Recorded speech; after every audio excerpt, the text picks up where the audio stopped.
All right, so hydraulicking is where you take a mountain stream typically, and you let it descend quite a ways, like hundreds of feet, and it pipe that gets narrower and narrower, and then basically these things blast away the hillside. It's illegal, I believe, in the lower states, lower 49 states, 48 states to do any hydraulicking. Probably can't do it in Hawaii. I think you can do it in Alaska though.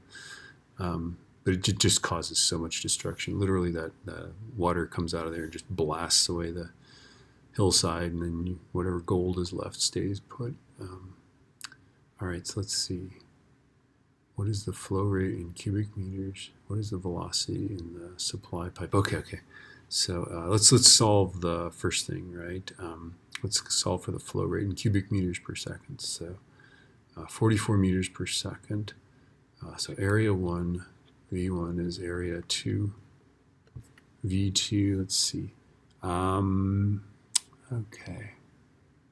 Okay, so I'm going to make this area, I guess I'm going to make the nozzle area 2 for some reason.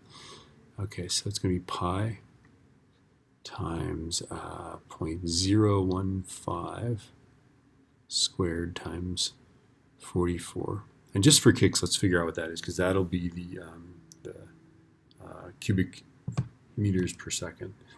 Okay, so pi times 0.015 squared times 44.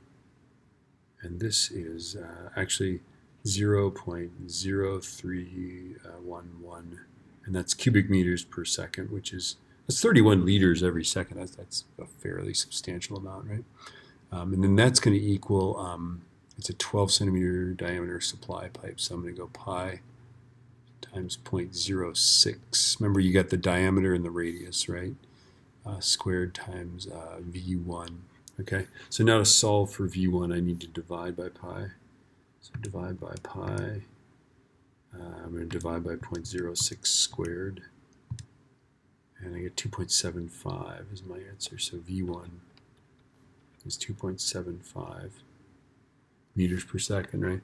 And then the question is, what recoil force does it exert? So let's assume that this is water, and the density of water is 1,000 kilograms per cubic meter, right?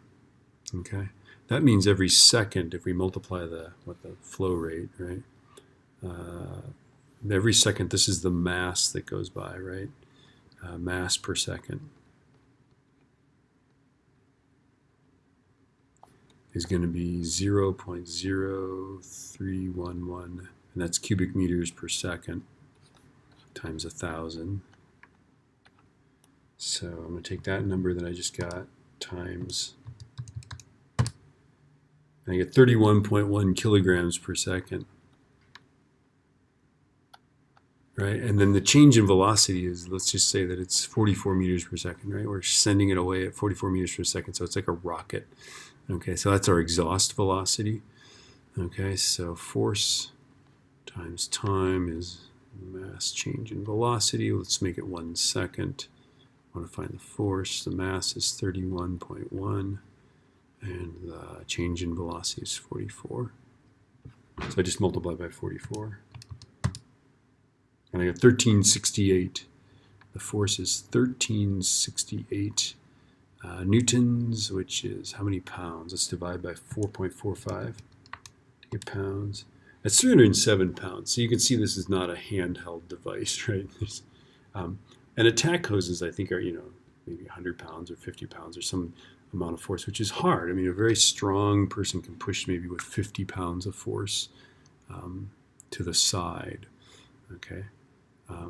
Yeah, and this is not a thing. This is not something that I'm going to put on the test, but just something to think about.